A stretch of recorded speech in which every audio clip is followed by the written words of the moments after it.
Bismillahirrahmanirrahim. Assalamualaikum warahmatullahi wabarakatuh. Alhamdulillah, segala puji syukur kita kepada Allah Subhanahu wa taala. Kita melanjutkan kembali kajian kita dalam pertemuan yang ke-12 malam ini. Itu semua berkat rahmat dan izin dari Allah Subhanahu wa taala.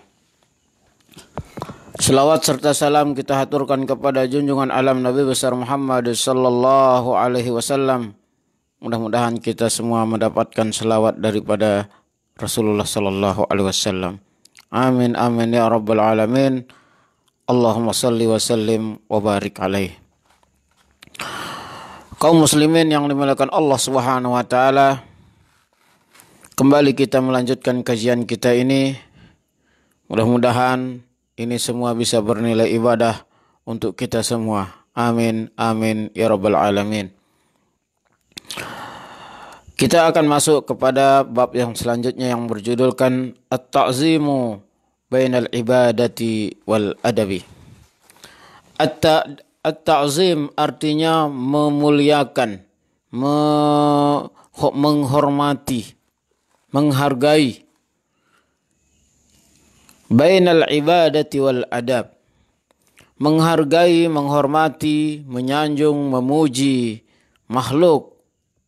Batasannya apakah antara ibadah dan adab. Jadi judulnya adalah memuliakan seseorang antara ibadah dan adab atau etika, akhlak. Qala al-musannif rahimahullahu ta'ala wa nafa'ana bi ulumihi wa ulumi asatidina wa masyayikhina wa ulumi ulama'il muslimin fid daraini amin amin ya rabbal alamin. Yukhti'u katsirun minan nasi fi fahmi haqiqat at-ta'zimi wa haqiqat al-ibadah. Banyak orang salah memahami antara hakikat beribadah dan hakikat menghormati, antara hakikat ibadah dan hakikat adab atau etika. Fayukhallituna bainahuma khaltan bayyinah. Maka sebagian orang mencampur aduk antara adab dan ibadah. Dia tidak bisa membedakan antara mana itu adab dan mana itu ibadah. Wa ya'tabiruna anna ayyi naw'in min anwa'it ta'zim huwa ibadatul lil mu'azzam. Lalu mereka menisbatkan segala bentuk penghormatan, penghargaan, pemuliaan dimasukkannya dalam kategori ibadah. Fal qiyamu, sebagai contohnya yang pertama adalah berdiri ketika orang datang. Misalnya biasa kita sejak dini kita dilatih di sekolah, ketika guru masuk, ketua kelas berdiri mengatakan ihtiram, hayyu, assalamualaikum warahmatullahi wabarakatuh. Itu salah satu contoh menghormati orang, menghormati guru dengan cara berdiri. Lalu kedua, wa taqbilul yad. Wa taqbilul yad. Contoh yang kedua menghormati orang adalah dengan mencium tangannya. Jadi murid mencium tangan gurunya, anak mencium tangan orang tuanya, datang tuan guru, datang kiai, kita berjumpa, kita cium tangannya. Itu salah satu beberapa contoh cara menghormati. Wa ta'zimun Nabi sallallahu alaihi wasallam bi sayyidina wa maulana. Dan menghormati, menghargai Rasulullah sallallahu alaihi wasallam dengan kata-kata sayyidina atau maulana. Wal wuqufu amamahu fi ziyarati bi adabin wa waqarin wa khudu'in. Dan berdiri di depan makam Rasulullah sallallahu alaihi wasallam dengan penuh rasa rendah diri dan penuh dengan kekhusyuan. Kullu dzalika ghuluwun indahum. Kullu dzalik, semuanya itu. Mana maksudnya? Berdiri ketika dia datang, berdiri di depan kubur Rasulullah sallallahu alaihi wasallam, mencium tangan Nabi atau mencium tangan ulama, mencium tangan guru, mencium tangan orang tua. Lalu menyebut Nabi Muhammad sallallahu alaihi wasallam dengan ungkapan Sayyidina atau Maulana. Kullu dzalika ghuluwun indahum, semuanya itu dianggap melampaui batas di sisi mereka. Jadi terkadang ada orang ketika kita menunduk untuk menghargai orang itu dianggap berlebihan. Tapi di sisi lain itu dianggap biasa-biasa saja.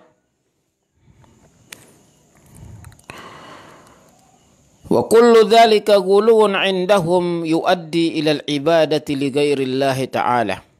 Ketika kita melakukan hal-hal tersebut, yaitu berdiri ketika dia datang, mencium tangannya, apalagi sampai dibolak-balik dan segalanya itu, memanggil Rasulullah dengan ungkapan Sayyidina atau Maulana, dianggap terlalu melampaui batas bagi kelompok itu dan bisa mengantarkan orang kepada ibadah li ghairillah. Dianggap kita beribadah kepada selain Allah Subhanahu wa taala. Wa hadza fil haqiqati jahlun. Dan ini paham seperti ini sesungguhnya sebuah kebodohan. Kenapa dianggap bodoh? Wa ta'annutun la yardahu Allah wa la rasuluhu sallallahu alaihi wasallam.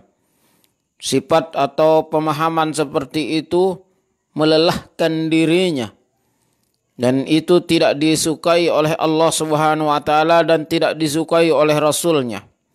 Wa taqallufi ta'abahu ruhus syariatil islamiyah, dan itu akan memberatkan baginya dalam syariat Islam. Apa maksudnya? Ketika orang mengagungkan seseorang dengan ketika dia datang, ada tamu yang datang, kita berdiri menyambutnya.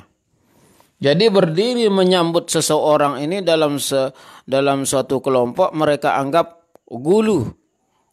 Dia akan dianggap terlalu berlebihan dan akan bisa membawa orang kepada ibadah kepada selain Allah Subhanahu wa taala. Wal iyazu billah. Mudah-mudahan Allah menjaga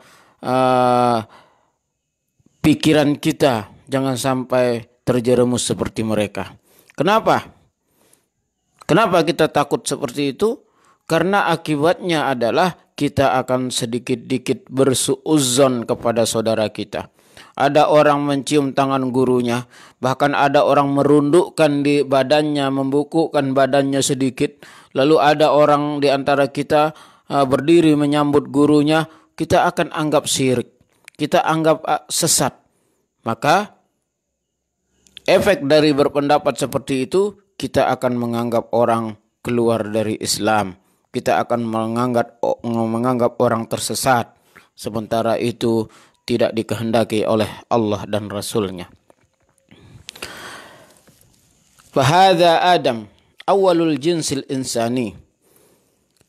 Yang pertama di sini akan disebut sebagai simple adalah Nabi Adam alaihissalam. Nabi Adam adalah jenis manusia yang pertama. Wa awwalu ibadillahi shalihin. Hamba Allah yang pertama yang saleh. Amarallahu ta'ala al-malaikata bis-sujudi lahu. Allah memerintahkan kepada para malaikat agar sujud kepada Nabi Adam. Apakah sujud berarti di sana? Apakah dia disuruh menyembah atau beribadah kepada Adam? Tidak. Ikraman wa ta'zima, hanya sebagai pemuliaan, sebagai penghargaan atau memuliakan atau menghormati Nabi Adam, maka malaikat disuruh untuk sujud. Jadi di sini jelas, tidak selamanya ketika kita merunduk, membungkuk, menghormati orang berarti kita beribadah untuknya, tidak. Karena malaikat pun bersujud di depan untuk Nabi Adam, tapi tetap orang beriman dengan baik dia tahu bahwa malaikat sujud bukan untuk Adam, tapi malaikat sujud untuk menghormatinya saja. Nah itu kan diperintah oleh Allah, makanya dia sujud. Begitu juga menghormati orang tua, ulama, itu juga perintah. Lalu untuk apa malaikat menghormati daripada Adam? Lima atahu min ilmihi wa i'laman lahum bistifaihi min bayni sairil makhluqatihi. Karena Nabi Adam diciptakan dengan ilmu. Ilmu ada pada diri Adam. Lalu dia dipilih dari sekian banyak makhluknya. Dipilihlah Adam untuk menjadi khalifah. Oleh karena penghargaan itulah diperintahkan para malaikat untuk bersujud kepadanya. Allah Subhanahu wa taala menjelaskan, wa idz qulna lil malaikati isjudu li Adam fasajadu illa iblis. Ketika mereka diperintahkan untuk sujud, maka mereka pun sujud untuk Adam kecuali iblis. Qala asjudu liman khalaqta tina. Apakah aku harus bersujud sementara dia diciptakan dari tanah?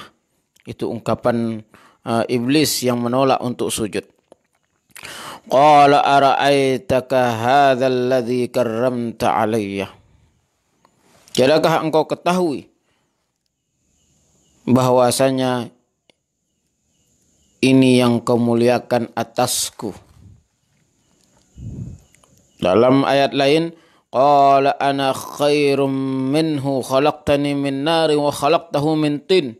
Dalam ayat lain, iblis berkata, engkau ciptakan Adam itu dari tanah sementara aku dari api. Maka jelas api lebih unggul daripada tanah. Dalam ayat lain, fasajadal malaikatu kulluhum ajma'un. Maka bersujudlah semua malaikat kecuali iblis. Aba ayyakuna ma'as sajidin. Dia enggan, dia tidak mau bersujud. Fal malaikatu alaihimussalam azzamu man azzamahullah. Maka para malaikat di sana memuliakan sesuatu yang dimuliakan oleh Allah Subhanahu wa taala. Para malaikat adalah makhluk Allah. Termasuk Nabi Adam adalah makhluk Allah. Tapi Nabi Adam dipilih untuk menjadi khalifah. Dilebihkan dia dari yang lain. Maka dia dimuliakan oleh Allah. Dan para malaikat ikut memuliakan apa yang dimuliakan oleh Allah Subhanahu wa ta'ala.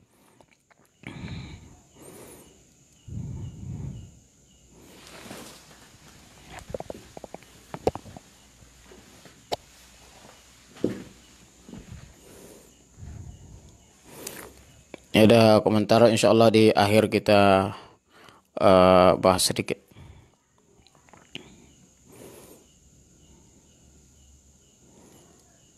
Wa iblisu takabbara ayyasjuda liman khuliqa min tin. Lalu iblis ini enggan untuk bersujud kepada makhluk yang diciptakan dari tanah.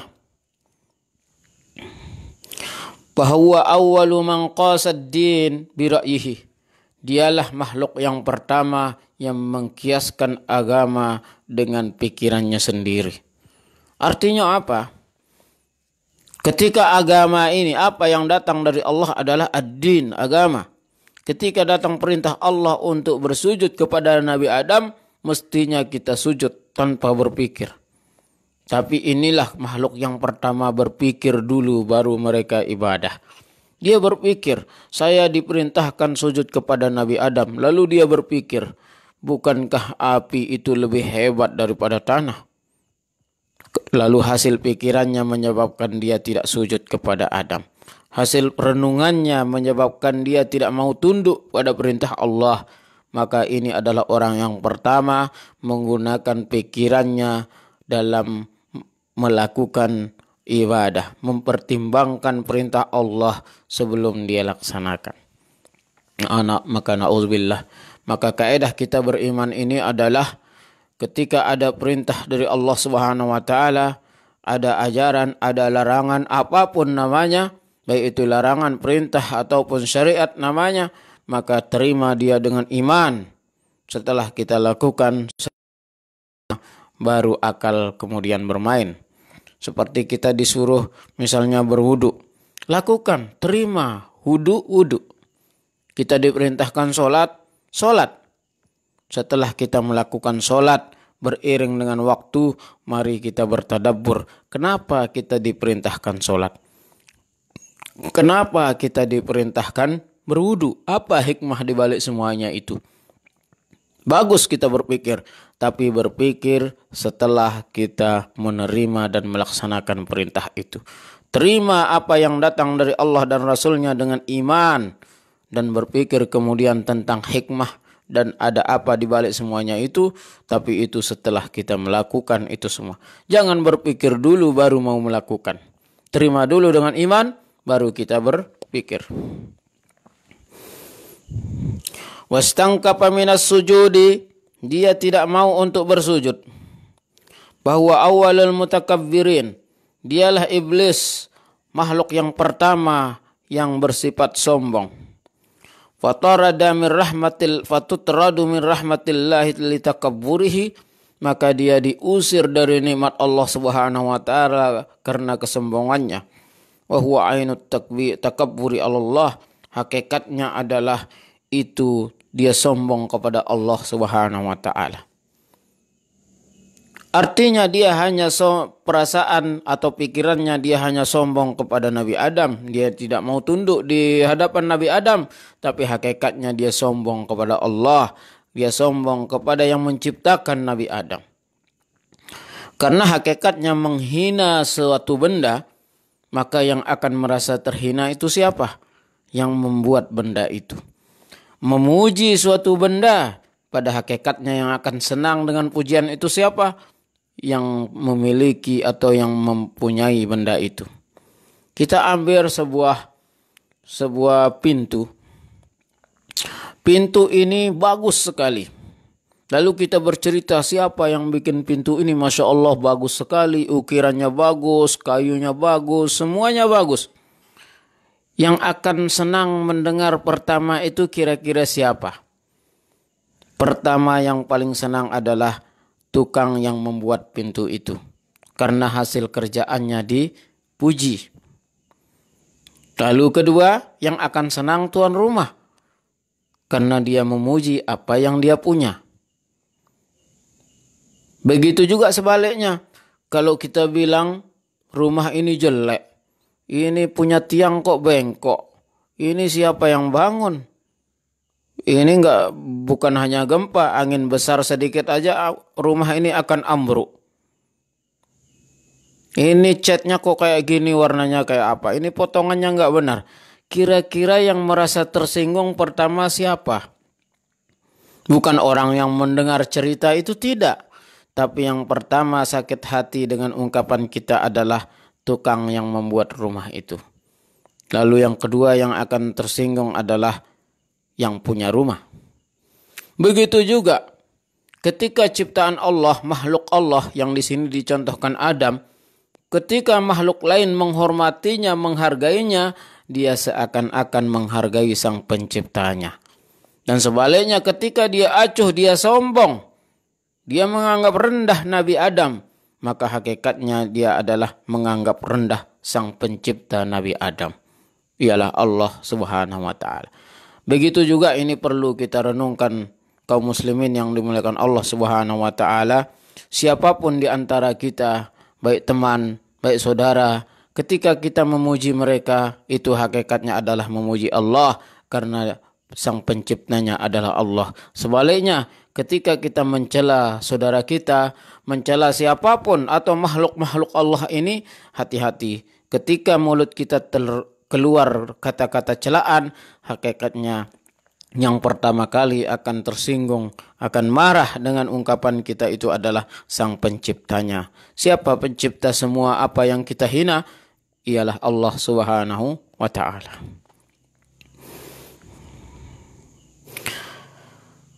Lianna sujud innama huwallahu idh huwa bi amrihi.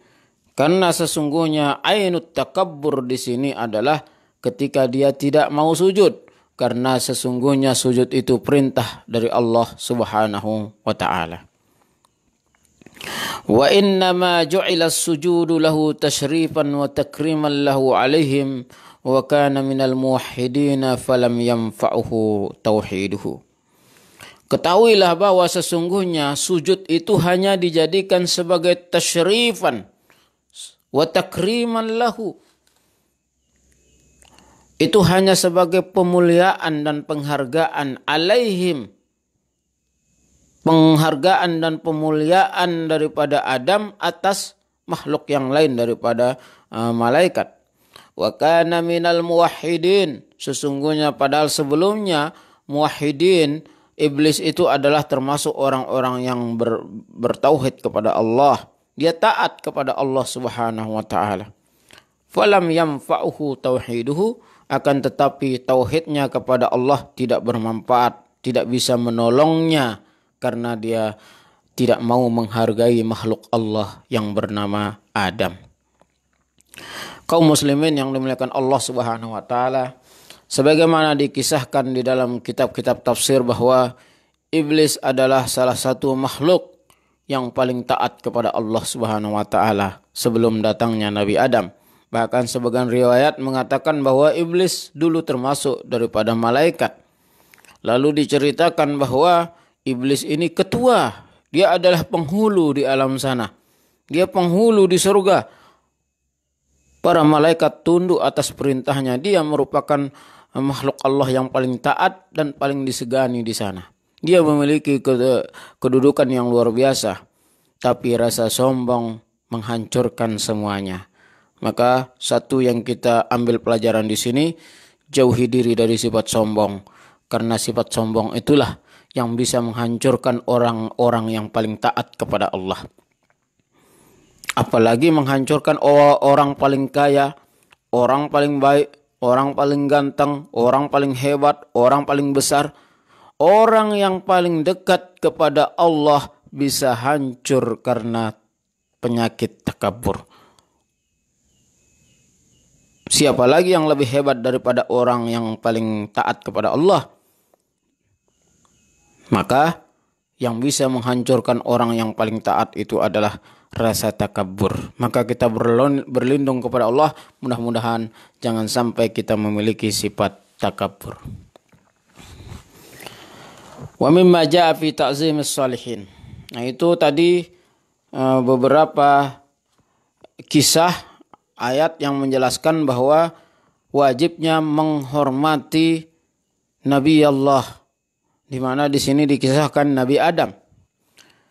Lalu di dalam Al-Quran juga datang ayat-ayat yang menceritakan tentang menghormati orang-orang saleh.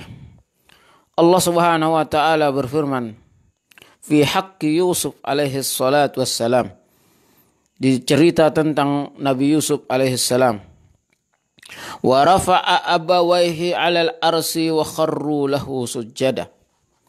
Lalu orang tuanya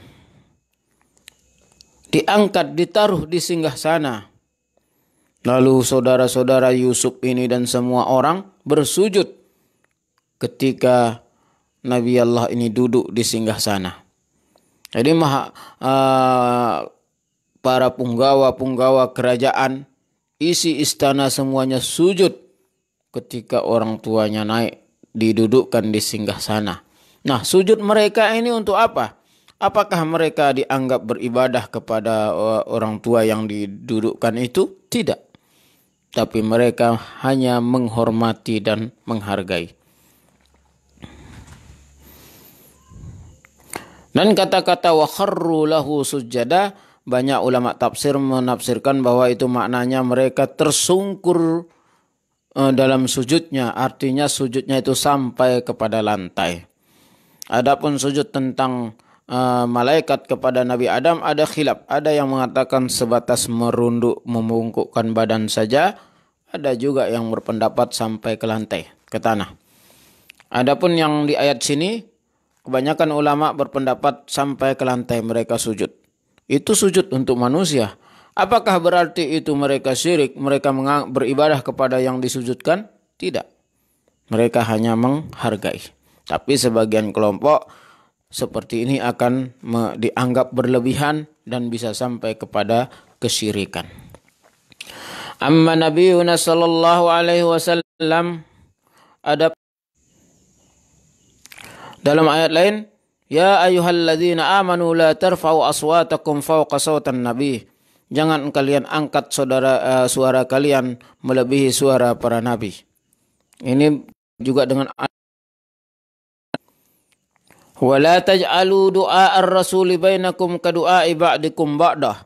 Dan jangan juga ketika kalian memanggil nabi, jangan kalian memanggil seperti kalian memanggil sesama kalian. Apa artinya?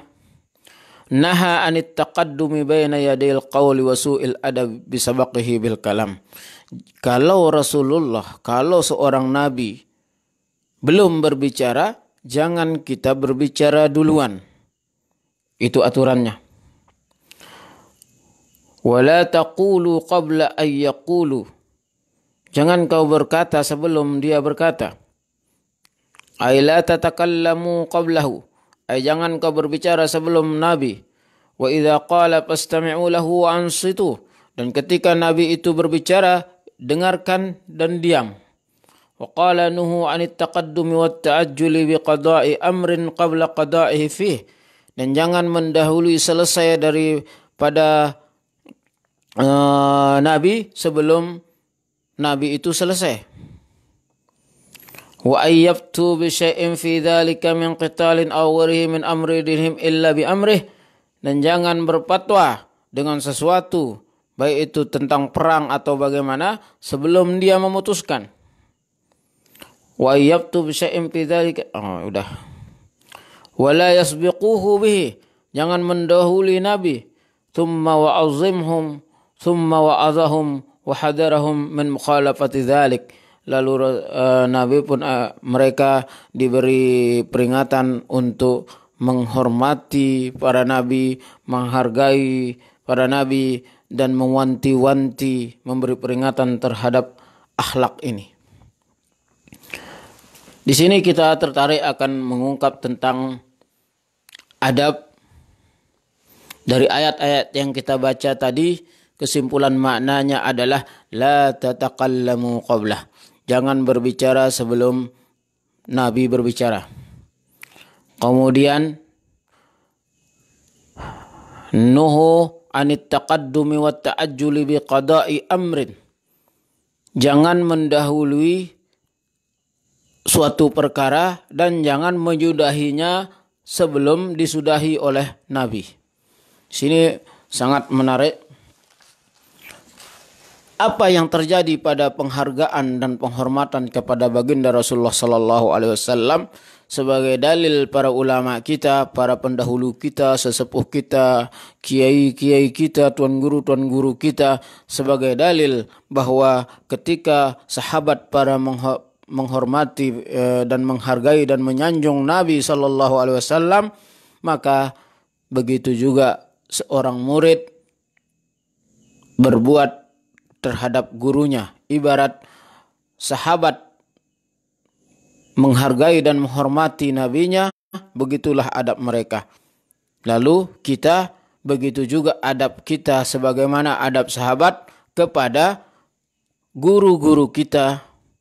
Karena itu ajaran dari Rasulullah sallallahu alaihi wasallam. Nah, sehingga adab yang dilakukan kepada baginda Rasulullah sallallahu alaihi wasallam adalah sebagai tuntutan bagi kita yang menuntut ilmu bahwa begitulah adab kita kepada guru kita.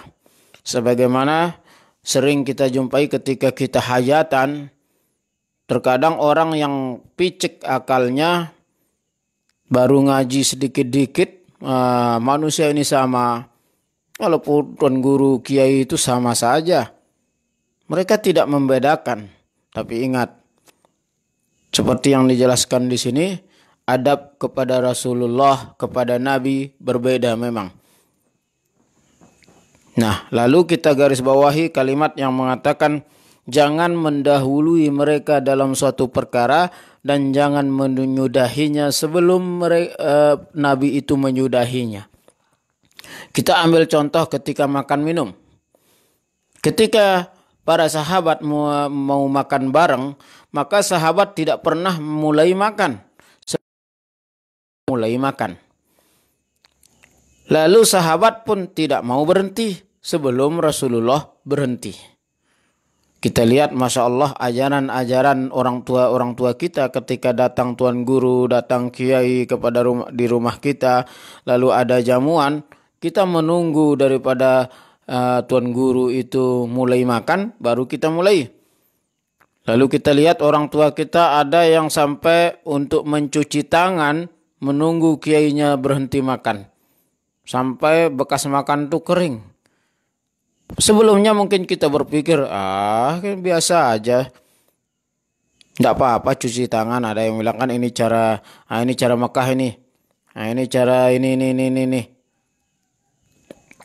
Kalau kita teliti dengan baik, ternyata apa yang diajarkan oleh orang tua kita seperti itu dari segi adab, tidak mulai membasuh tangan sebelum kiainya, tuan gurunya mulai basuh tangan, maka itu adalah adab sahabat kepada baginda sallallahu alaihi wasallam.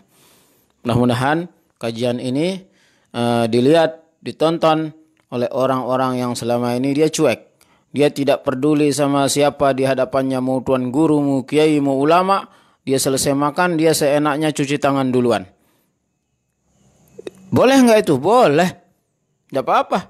Tidak ada dalil yang melarang katanya. Tapi dari segi adab, kita jauh dari adat sahabat kepada baginda sallallahu alaihi wasallam. Lah itu kan sahabat dan Nabi. Mana bisa sama dengan kita? Mungkin kata mereka, kita harus ingat segala apa yang terjadi, apa yang berlaku antara sahabat dan para nabi adalah suri toladan, sesuatu yang akan kita contoh. Bukan untuk kita cerita-ceritakan begitu saja, bukan untuk sebuah film yang jadi tontonan, itu semua untuk dicontoh.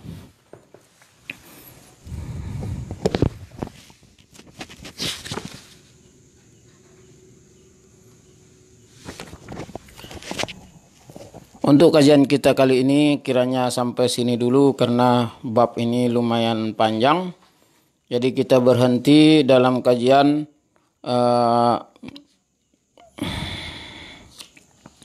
dalil bolehnya kita menghormati dan menghargai orang-orang saleh, sudah lewat tadi, dan masuk kepada dalil menghormati Nabi.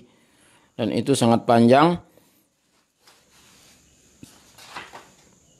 Insyaallah kita lanjutkan di pertemuan selanjutnya, karena di sini kita mau menambah sedikit komentar yang meminta tentang tadi masalah puasa ya. Apa yang membatalkan puasa kalau nggak salah? Puasa adalah dari segi bahasa al-man'u, imsak, menahan diri dari makan dan minum.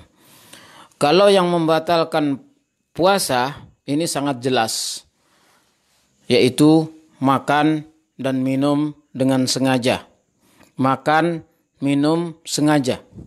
Harus ada sengajanya. Karena ada orang makan minum, dia sambil tidur, nggak tahu.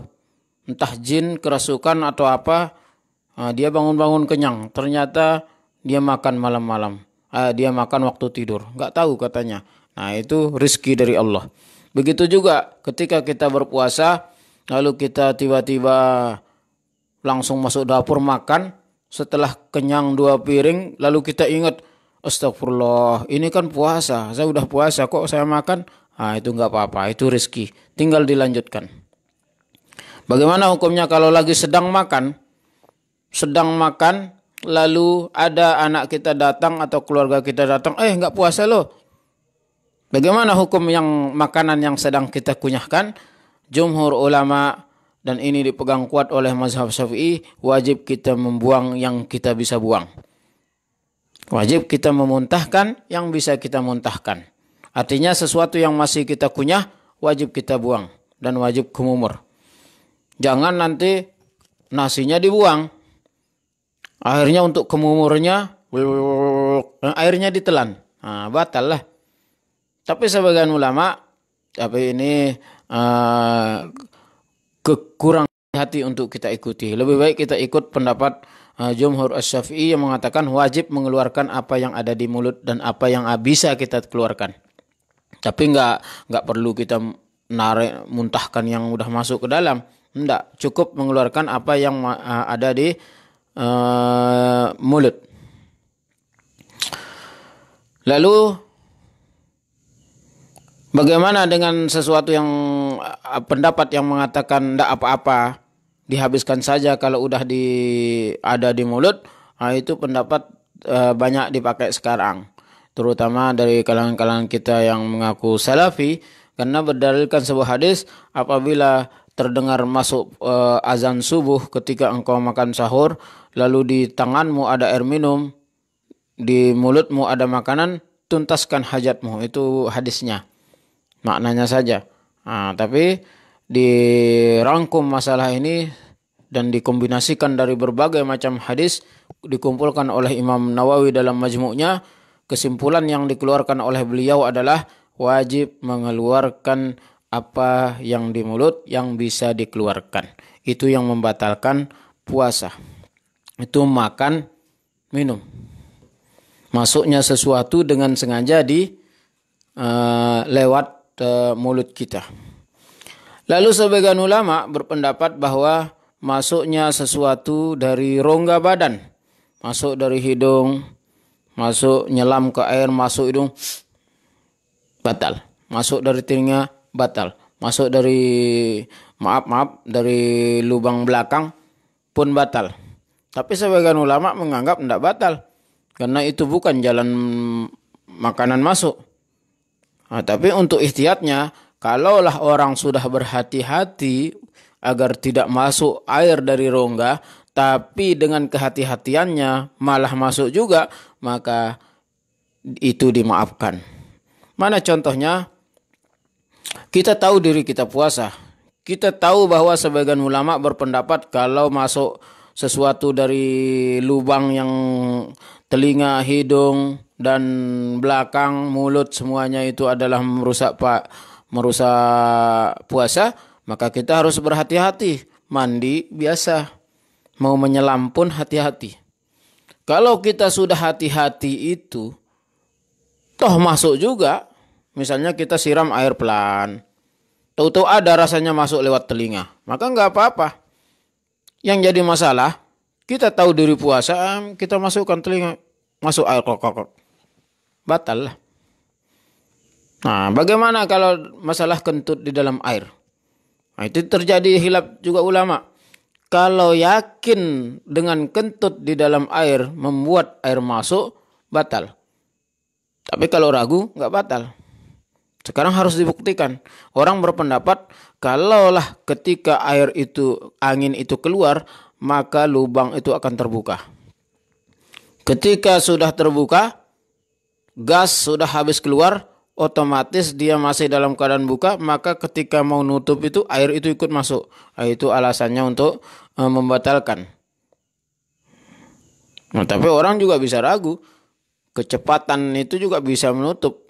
Begitu dia kentut, beriring dia. Begitu keluar kentut, dia beriring ketutup. Jadi kentut habis, dia udah ketutup rapat. Nggak bisa masuk. Maka tidak batal. Jadi intinya adalah masalah kentut dalam air. Kalau dia yakin ada rasa air yang masuk karena kentut dalam air, batal. Tapi kalau sekedar was-was, tidak batal.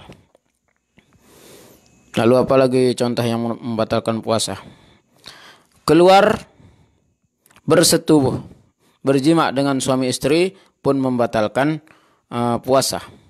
Bahkan ini menuntut kita untuk membayar kifarah, memberi makan 60 fakir miskin. Setiap satu puasa rusak gara-gara itu menuntut kifarah. Masa Ustadz wajib? Enggak. Jumhur ulama berpendapat wajib. Wajib. Loh, saya ada yang Masya Allah kita salut kepada sebagian jamaah kita, walaupun sudah tua, ada yang mengaku bahwa dulu waktu pengantin muda enggak sabar waktu puasa itu, mereka enggak tahan, mereka rusak puasa dengan berjima. Nah, tapi alhamdulillah setelah mengaji, apakah mereka kena kifarat? Dia tahu hukumnya haram, tapi dia tidak tahu apakah wajib kifaratnya apa enggak. Lalu kita berikan jawaban, alhamdulillah mereka mau menebus semuanya itu dengan kifarat. Masalah batalnya puasa ini insya Allah kita tidak terlalu rumit, karena pada umumnya di SD anak-anak kecil pun sudah tahu apa yang membatalkan puasa. Tapi yang jarang kita perhatikan adalah yang membatalkan pahala puasa. Nah ini, yang membatalkan pahala puasa adalah segala amalan dosa. Orang selama ini hanya berpendapat ketika kita menggunjing orang, ketika kita menonton aurat-aurat,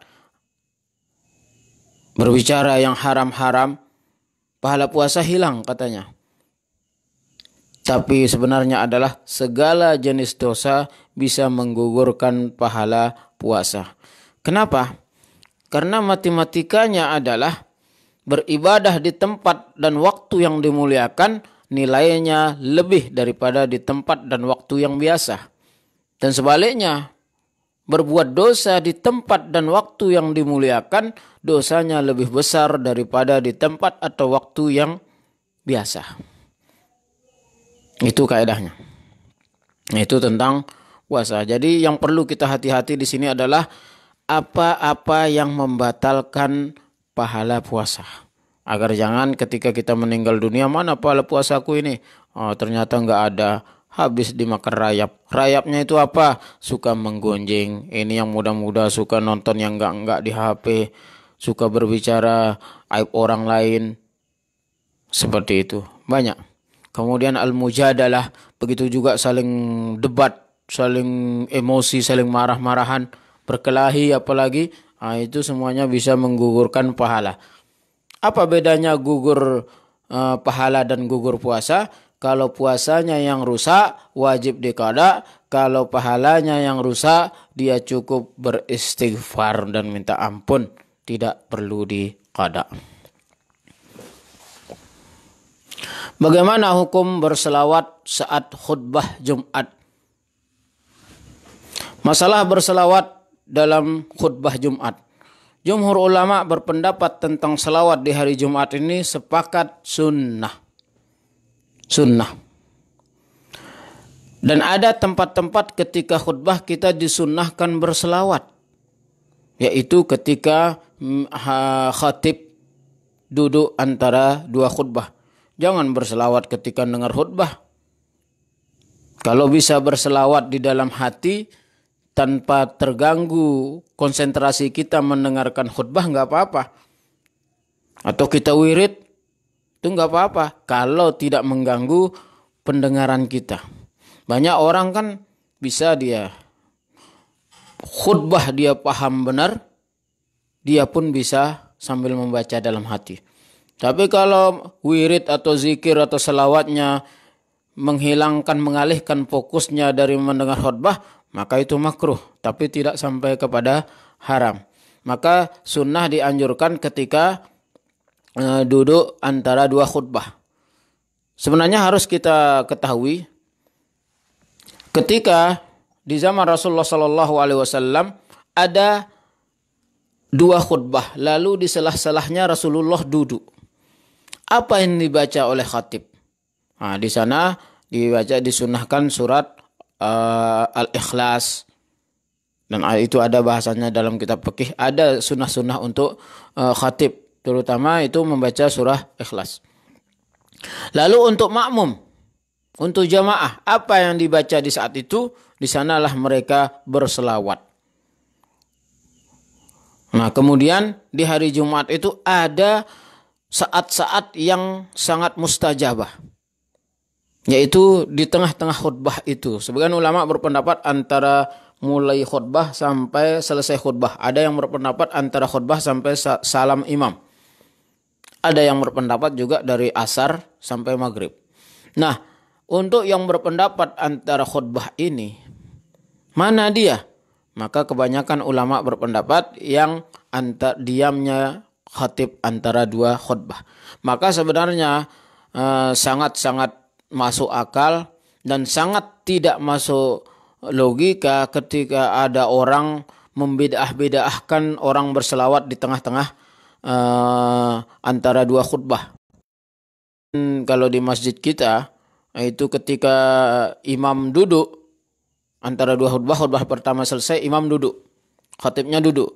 Lalu seseorang muazzin itu akan mengambil mikrofon lalu berselawat dan berdoa. Apa doanya? Di sana ada selawat intinya. Lalu ada juga doanya. Nah, ini sebenarnya kita sebagai jamaah, sebagai pelajaran. Cuman ini mungkin tidak diterangkan dulu. Sebenarnya kita banyak bengong. Sebagai jamaah itu kita bengong. Kita mendengar suara itu. Suara muazzin yang membaca selawat dan doa antara dua khutbah. Sebenarnya itu adalah amalan yang sunnah dilakukan oleh jamaah selain imam. Nah, jadi seorang muazzin yang memegang mikrofon dengan suara selawat dan selawat dan doa itu adalah sebagai pemberitahuan, wahai jamaah, ikuti saya, baca seperti apa yang saya baca. Itu maksudnya sebenarnya. Jadi ketika muazzin itu bersalawat, Allahumma shalli ala Muhammad, Allahumma shalli ala Sayyidina Muhammad, dan seterusnya. Jadi jamaah itu ikut membaca seperti itu. Kalau dia bisa doa yang lain atau selawat yang lain boleh. Intinya itu adalah sebagai munda sebenarnya. Jadi jamaah ketika ada muazzin membaca selawat antara dua khutbah, jangan bengong. Ikuti bacaannya. Kalau punya doa sendiri, baca. Punya selawat sendiri, baca. Kalau nggak bisa, ikuti suara itu. Maka itu sebenarnya amalan untuk jamaah. Jadi kalau ada orang membedahkan itu dari sisi lain, yaitu dia berpendapat yang dibedahkan bukan doa atau isi apa yang dibaca sebenarnya. Tapi yang dibedahkan adalah keadaannya yang mengangkat suara sendirian. Itu sebenarnya. Tapi dia lupa bahwa maksud satu orang berbuat seperti itu maksudnya untuk memberitahu yang lain agar berbuat seperti itu. Itu maksud kita. Tapi mereka nggak paham. Dia hanya melihat zahirnya, di zaman Rasulullah nggak pernah ada seorang yang berdiri, seorang yang mengangkat suara antara dua khutbah, nggak ada. Memang nggak ada. Tapi saat itu semua sahabat tahu apa yang akan mereka baca ketika imam atau khatib diam. Tapi di sini kan medan kita berbeda. Kebanyakan orang awam, kebanyakan orang sibuk di dunia. Maka untuk mengingatkan mereka agar berselawat dan berdoa antara dua khutbah, berdirilah seorang muazzin untuk membaca selawat dan doa. Nah itu jadi inti hukumnya membaca selawat ketika saat khutbah adalah makruh ketika selawat itu mengganggu konsentrasinya dalam memahami dan merenungkan isi khutbah. Tapi kalau dia tidak mengganggu, dia bisa mendengar apa yang dia dengar, apa yang dikatakan oleh khatib dengan baik, itu hukumnya hanya sekedar boleh. Tapi tetap yang dibolehkan adalah selawat dalam hati. Jangan sampai suara keluar. Jemaah khutbah, jemaah Jumat yang berbahagia, marilah kita tingkatkan ketakwaan. Kita nggak dengar itu. Karena kita Allahumma shalli ala Muhammad, Allahumma shalli ala Muhammad, salah. Jadi kita baca dalam hati. Satu yang kita harus ingat, orang-orang yang suka berzikir, berwirid di tengah khutbah, satu kita ingat. Ulama berbeda pendapat tentang sahnya sholat kita apabila kita tidak mendengar khutbah. Walaupun jumhur berpendapat, walaupun kita tidur, bangun-bangun takbir ikut jamaah, sah menurut jumhur. Tapi pendapat sebagian kecil ulama tidak bisa kita remehkan. Apa pendapat sebagian kecil itu? Tidak sah seseorang yang sholat Jumat, dia sempat mendengar khutbah tapi tidak dipakai mendengar. Dia tinggal tidur. Apalagi nanti nggak mendengar isi khutbah, dia pakai berselawat saja. Dan ini namanya khilaful aula. Disuruh mendengar khutbah, pahalanya 1 juta, malah dia berselawat, tidak mendengar khutbah, pahalanya cuma 1. Nah itu bandingannya. Nah, jadi sekali lagi kesimpulannya adalah makruh berselawat ketika imam berbicara. Karena bisa mengganggu konsentrasi kita mendengar. Itu kalau kita berselawat sendiri dan mengganggu diri kita sendiri. Tapi kalau suara kita keluar sampai mengganggu kiri kanan kita, bukan makruh lagi, haram jatuhnya. 1. Kedua, apabila dibaca ketika turun dari imam duduk antara 2 sujud, artinya imam belum mulai berbicara, maka hukumnya sunnah. Nah, kiranya itu penjelasan tentang berselawat ketika khutbah Jumat. Mudah-mudahan kita semua tetap dilindungi oleh Allah Subhanahu wa taala dari virus corona ini. Ingat sabda Rasulullah sallallahu alaihi wasallam, "Man qara'a bismillahilladzi la yadurru ma'asmihi syai'un fil ardi wala fis sama'i wa huwas samiul alim 3." Barang siapa yang membaca bismillahilladzi la yadurru 3 kali masaan, maka Allah akan melindunginya. Lam yadurruhu hatta yasbuh. Dia tidak akan diberikan mudarat oleh apapun sampai subuh. Dan ketika dibaca 3 kali di waktu subuh, maka lam yadurruhu hatta masa. Ketika dia membaca doa itu 3 kali di waktu subuh, maka dia tidak akan mudarat sama sekali sampai sore. Artinya apa? Sebesar apapun penyakit, sebesar apapun, sehebat apapun, seganas apapun virus corona, kalau orang dengan mantap yakin membaca bismillahilladzi la yadurru ma'asmihi syai'un fil ardi wala fis sama'i wa huwas samiul alim, tidak akan mempan. Mudah-mudahan ini semua bermanfaat. Tapi ingat, ketika virus kena kita amalkan doa itu, bukan berarti virus itu mati. Artinya virus itu tidak mempan pada badan kita, tapi tetap bisa berbahaya untuk orang lain. Kita kebal, virus ada, kita tidak berbekas. Tapi ketika kita kita sentuh orang itu, virus yang ada di kita mengalir kepada dia. Dia belum tentu kebal. Kita kebal, dia enggak. Nah, jadi ini berbahaya juga. Terkait dengan ini, mari kita ajak semua keluarga kita mengamalkan bismillahilladzi la yadurru ma'asmihi syai'un fil ardi wala fis sama'i wa huwas samiul alim. Karena terbukti dalam riwayat Sayyidina Ali dengan jelas meminum racun itu bisa tawar. Racun itu orang mati seketika bisa tawar karena bismillahilladzi, sementara virus sekarang kena masih lama dia mati. Bagaimana? Lebih kuat mana? Tapi ingat, keyakinan kita hanya Allah. Bismillahilladzi la yadurru hanya sebagai wasilah kita, doa kita, karena itu adalah doa yang warid dari Rasulullah sallallahu alaihi wasallam. Akhirul kalam, wallahul muwaffiq wal hadi ila sabilir rasyad. Wassalamualaikum warahmatullahi wabarakatuh.